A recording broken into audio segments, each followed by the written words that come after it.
As mudanças sociais mais importantes da história da humanidade vieram acompanhadas de muita luta por parte de seus envolvidos.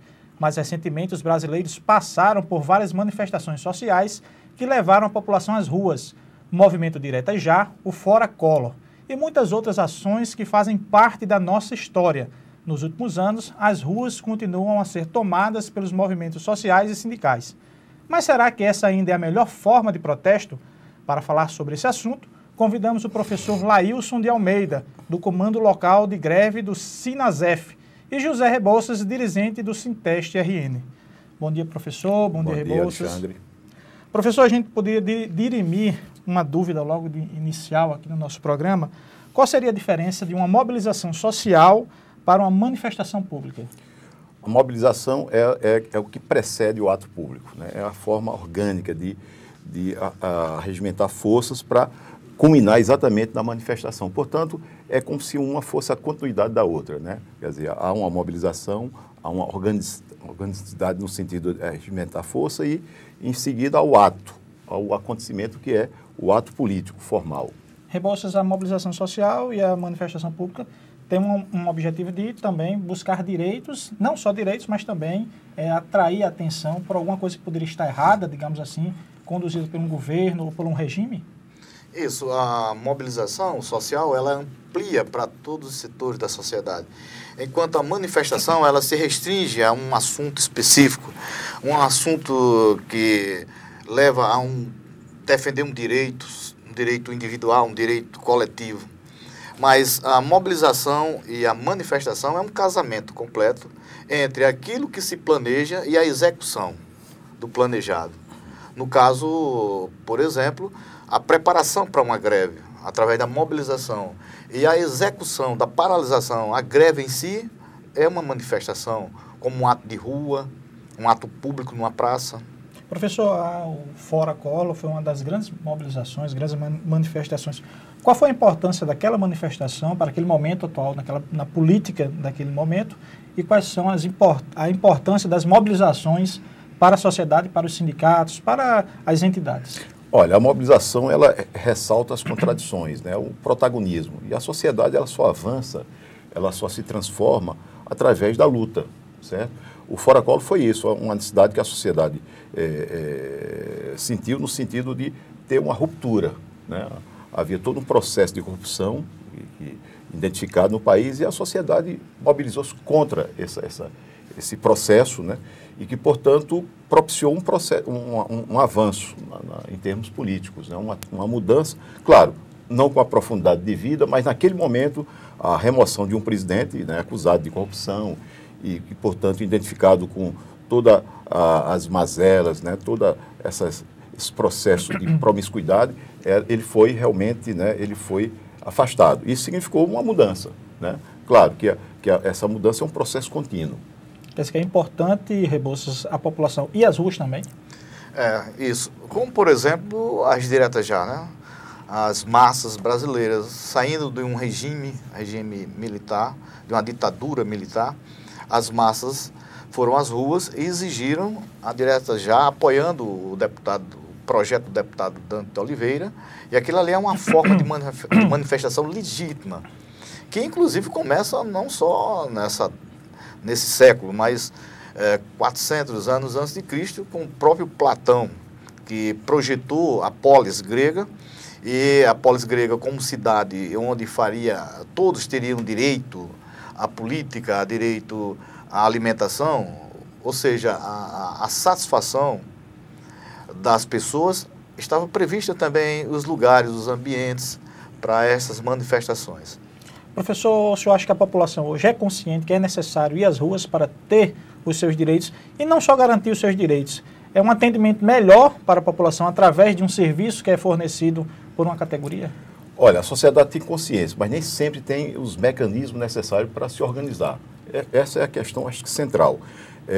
A tomada de consciência e um salto qualitativo no sentido da organização e portanto, da mobilização. Portanto, e isso é dificultado exatamente pela questão dos meios de comunicação de massa. Nem sempre as informações chegam ao conjunto da sociedade como deveria chegar. E isso dificulta o processo de mobilização e faz com que aqueles que detêm esse controle, né, de comunicação, de informação, tenha os mecanismos de manutenção do poder, de continuidade da estrutura de poder. Portanto, é necessário que ocorra um processo dinâmico de comunicação com as massas, com a sociedade, para que essa massa ela tome consciência de uma forma clara, objetiva, do que é necessário fazer em termos de avanço, em termos de transformação e, portanto, se organizar e se mobilizar. Rebouças, os sindicatos têm um papel fundamental nessa mobilização, nessa educação? Sim, porque através dos planos, dos planejamentos, né, dos projetos de luta para fazer com que faça valer suas reivindicações, os sindicatos exercem um papel decisivo na organização e na preparação e na formação da consciência dos trabalhadores, para que eles saiam da inércia, passe para a luta através desse processo de mobilização que nós falamos anteriormente, até chegar a culminar com as manifestações para fazer garantir, para fazer valer suas reivindicações, que é um processo educacional. Rapidinho, Rebouças, em 30 segundos, o sindicato teria como também atingir a comunidade em que ele é inserido? Sim, os sindicatos na atualidade ele não se preocupa só nas questões econômicas, mas sim nas questões sociais, nas questões políticas que vão além da sua base social, né? Junto à própria sociedade, àquela população onde ele está inserido, discutindo outros assuntos além dos assuntos e daquelas pautas já conhecidas de reivindicações econômicas. Bom, continue aí. No próximo bloco falaremos mais sobre a importância dessas mobilizações para a sociedade. Voltamos em um minuto.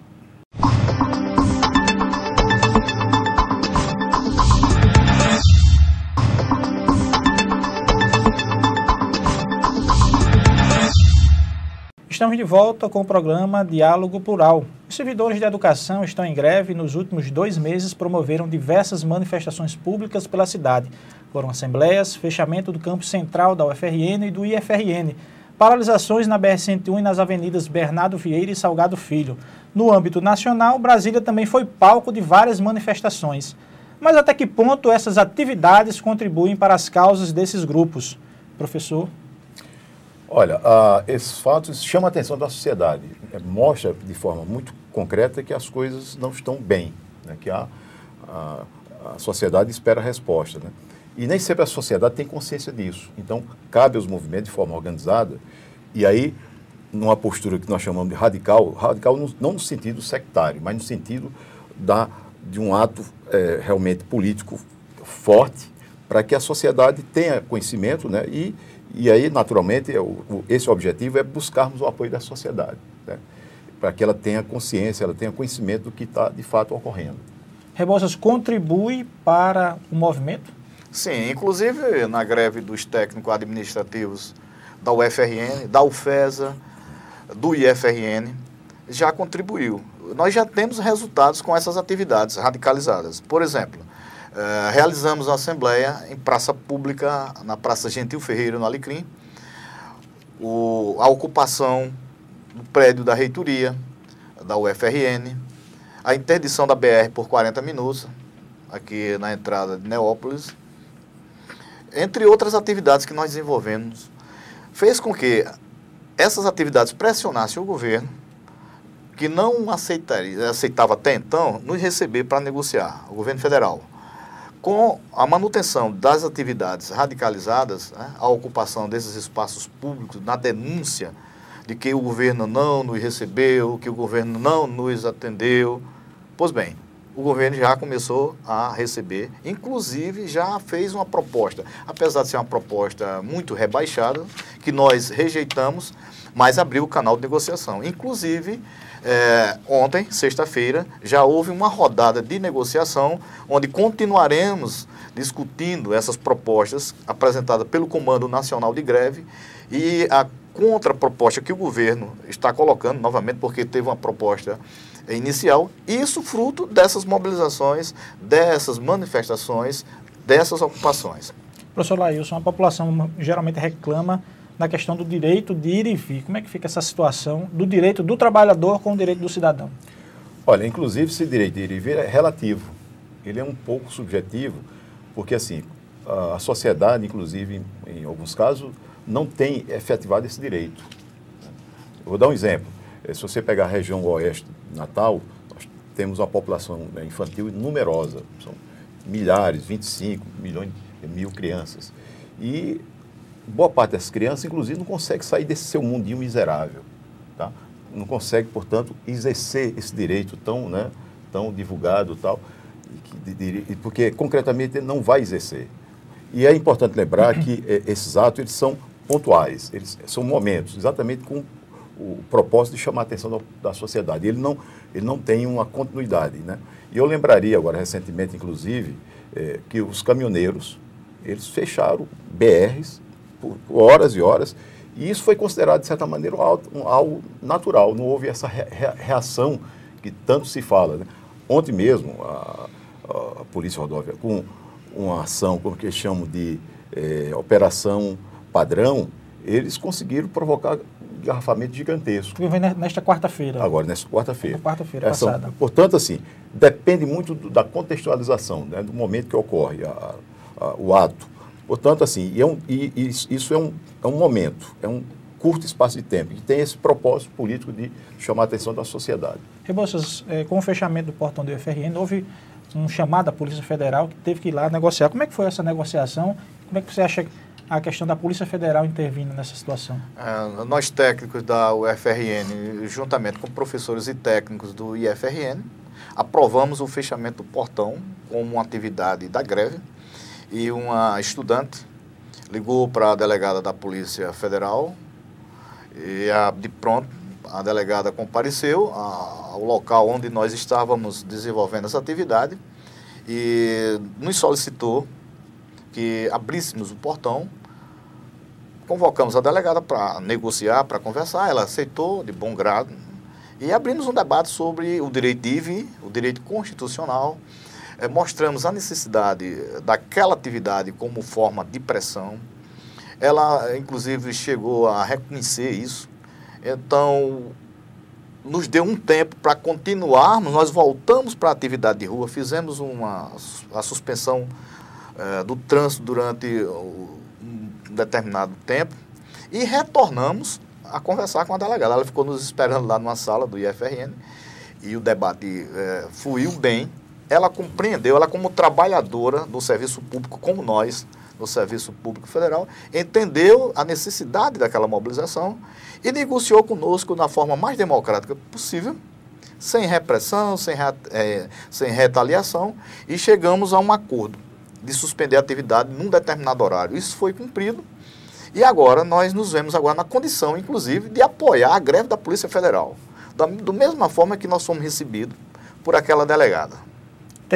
Professor Laílson, tem a questão de que num dia você está numa posição, na outra você pode estar completamente em outra posição diferente. Inclusive, na reunião que tivemos, né, com os agentes e com a delegada, isso ficou bastante claro, né? E até a nossa posição foi essa, no sentido de que eles certamente entrariam em greve e nós estaríamos prontos para apoiá-los, como de fato estamos fazendo já. Inclusive, um colega nosso foi participar do ato deles, prestando solidariedade, prestando nosso apoio. Portanto, é importante que o conjunto de servidores tenham claro que a luta, ela é uma luta, deve ser uma luta unificada. Claro, cada categoria tem sua especificidade, mas a luta como, né, um processo de conquista, né, de maior dignidade, ela é de todos, não é, né, de uma categoria ou outra, é do conjunto dos servidores. Portanto, isso ficou bastante claro nessa conversa, nesse processo de negociação que tivemos com a delegada e com os agentes da Polícia Federal. Professor, há consciência das outras categorias, das demais categorias, que há necessidade dessa unificação para a mobilização? Tem sim. Olha, o Brasil vive uma profunda contradição. É que há praticamente 20 anos nós temos a economia, de um lado, completamente indexada, né, com relação a preços, tarifas. Portanto, a inflação acontece, há um processo inflacionário que ora aumenta, ora diminui, mas ocorre, tá? E, portanto, os preços acompanham, e em alguns casos até além da inflação, e, do outro lado, não existe política salarial. Acho que essa é a grande contradição, que não é somente os servidores da Universidade Federal, né, do Instituto Federal, é o conjunto de servidores que vive. E aí vou mais além, é o conjunto dos trabalhadores, quer seja do setor privado, quer seja do setor público. Portanto, nós temos que superar, né, e vencer essa contradição, que é exatamente lutar por primeiro, pela valorização das carreiras, que é isso que nós estamos buscando, né, que a nossa grande luta é a reestruturação das carreiras, e, no segundo momento, definir uma política salarial que seja única e que não crie situações de privilégio, né? E eu acho que, nesse sentido, há um objetivo que é central também, que é a chamada isonomia. Nós temos uma perspectiva, né, de que não deve ocorrer privilégio do serviço público. Todos têm que ter a sua valorização, considerando, evidentemente, as suas especificidades. Mas portanto, é o grande desafio, é termos uma política salarial e termos a valorização das carreiras, né, de acordo com as suas necessidades. Rebouças, o contraditório é sempre interessante, mas quando tem uma categoria que vai de encontro à necessidade do trabalhador, isso prejudica muito as negociações? Sim, porque enfraquece o movimento, né? O que nós, numa greve, precisamos é a unidade, o fortalecimento e ampliar bastante o movimento, ampliar bastante o número de trabalhadores em greve, porque aí fortalece um número maior, a pressão, como no caso nosso. Nós somos 61 universidades nesse momento em greve, unificadas com professores técnicos do IFRN, agora com policiais federais, policiais rodoviários federais e outros servidores federais que entram em greve. Isso vem fortalecer e fazer com que tenhamos um resultado positivo com a greve. E a necessidade realmente de fazer essas mobilizações para que a sociedade possa ter essa resposta, para que a pessoa possa realmente saber. E outra coisa, a mobilização faria com que atingisse o objetivo de retornar a um serviço que poderia ser essencial rapidinho, 30 segundos. Sim, é essencial, né? É imprescindível que a sociedade conheça nossas reivindicações e que apoie, porque o resultado disso tudo é a melhor qualidade do serviço público. Estamos debatendo hoje sobre este assunto com José Rebouças e Laílson Almeida, a questão das mobilizações sociais nos espaços públicos. Nós voltamos em instantes.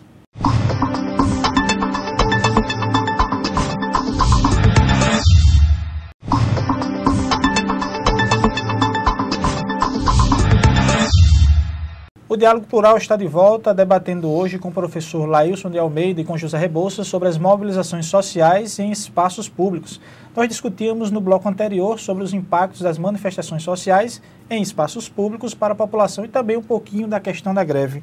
Ô Rebouças e professor, não existiria outra forma para chamar a atenção da população ou mesmo dos patrões sobre essas manifestações, que teria que haver essas manifestações?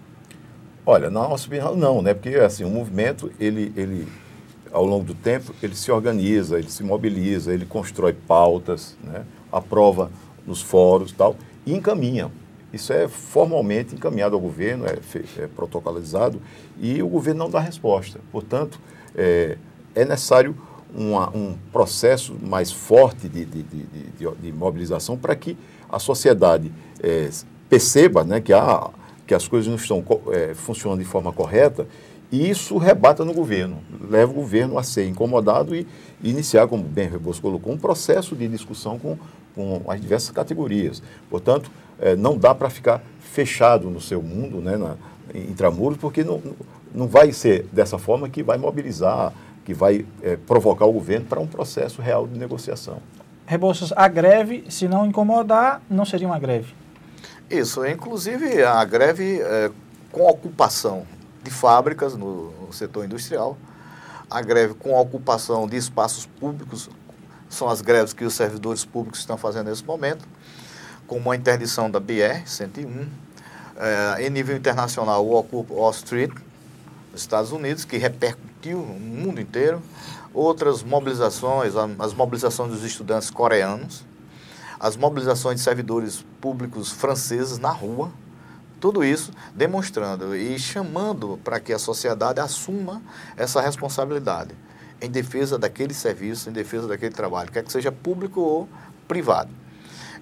O que nós vemos é que existe um projeto de criminalizar esses movimentos, principalmente quando eles vão à rua. O próprio Carnatal interdita quarteirões inteiros no bairro de Lagoa Nova, aqui em Natal, e não existe criminalização sobre isso. Pelo contrário, a grande mídia exalta aquela festa que eu também gosto, mas que toma aquele espaço durante um tempo do público, dos moradores daquela região, mas que não é criminalizada. No entanto, os servidores em greve, quando saem às ruas, que ocupam uma avenida ou um cruzamento durante alguns minutos, somos chamados de baderneiros, bagunceiros, que estamos fazendo o errado, não estamos deixando as pessoas irem e virem, ou seja, uma criminalização dos movimentos sociais. E aí nós nos colocamos contra, né?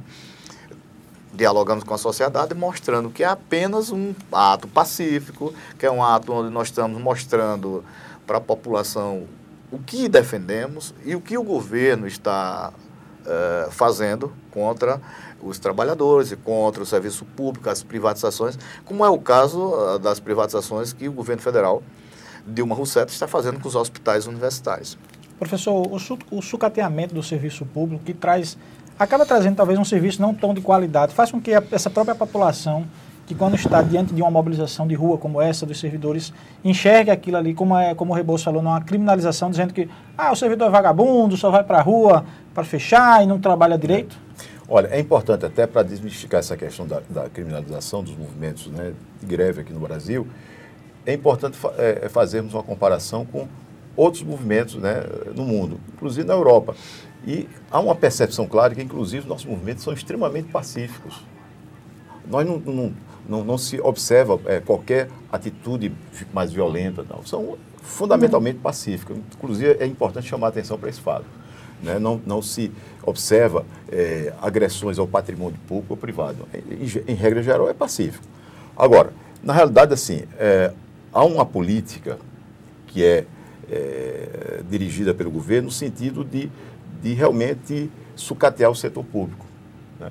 E aí é importante lembrar que nessas 2 décadas, isso é algo claro, né? O governo tem investido pouco e tem reduzido, isso em termos relativos, é claro, né? Tem reduzido investimento no setor público. Inclusive, assim, é importante lembrar que os salários, a massa salarial do conjunto de servidores atingiu o seu patamar mais baixo. Se você considerar receita líquida, se considerar o próprio orçamento e o próprio PIB. Portanto, isso significa, né, uma queda na qualidade, porque assim, os servidores não estão sendo valorizados e não há, por parte do governo, né, um projeto de melhoria do setor público.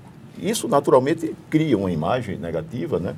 Você vê o setor de saúde no Brasil está completamente sucateado, né?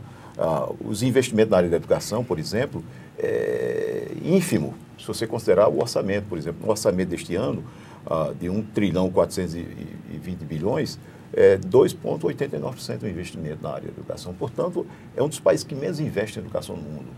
Isso reflete, né, no processo real da perda da qualidade do sucateamento e cria, evidentemente, uma imagem negativa, né, e que, de certa maneira, se volta contra o servidor, coisa que ele não é responsável, porque não é ele que formula, ele é a principal vítima desse processo. Então, é vitimizado a sociedade e o servidor público. Portanto, por falta de uma política, né, uma política coerente do governo de valorização e de fortalecimento desses setores, principalmente a área de saúde e educação. Rebouças, se não houver negociação com o governo, já que está em processo de negociação, a tendência é radicalizar aí novamente as ruas? Sim, nossa expectativa é que o governo apresente uma proposta e atenda aos nossos interesses. Caso contrário, a partir da próxima segunda, estaremos nas ruas, estaremos nas praças públicas, em unidade com os colegas do IFRN, outros servidores públicos federais em greve, para prosseguirmos com atividades mais radicalizadas na perspectiva de uma negociação que atenda minimamente os interesses de 182 mil técnicos administrativos das universidades federais. Professor Laílson, nós estamos terminando o nosso programa, suas considerações finais. Olha, é importante o seguinte, além da questão, né, da busca pela dignidade, pela valorização da profissão, né, há um dado que a opinião pública tem que ter conhecimento. Ao longo do tempo, essas greves, inclusive, têm, de certa maneira, protegido o patrimônio público, né, preservado, inclusive, o ente público. Portanto, assim, a greve ela tem também esse eixo, que é, ao mesmo tempo que busca, né, a valorização, o reconhecimento, a dignidade do servidor, ela fortalece, né, as instituições públicas, porque preserva. E nós temos exemplo disso ao longo, principalmente dessas 2 últimas décadas, que foram movimentos de greve que mantiveram instituições como o Instituto Federal, com uma boa qualidade de ensino, a Universidade Federal. Portanto, o movimento grevista ele tem esses 2 eixos, né? A busca pela melhor dignidade e a defesa do patrimônio público, da instituição pública, do ensino, né, de qualidade, do ensino público. Rebouças, 30 segundinhos. Agradecer essa oportunidade, o Sinteste nos dá através desse programa, e chamar os colegas técnico-administrativos para continuarmos firmes na greve até que sejamos atendidos e que haja uma negociação vitoriosa. Bom, nós agradecemos a presença do professor Laílson Almeida e José Rebouças do Sinteste. Se você quiser saber mais informações sobre o diálogo plural, acompanhe as atualizações no nosso Twitter, que é o @SintesteRN, no nosso site, o www.sintestrn.org.br, ou na nossa página no Facebook, que é o facebook.com/SintesteRN. Até o próximo sábado.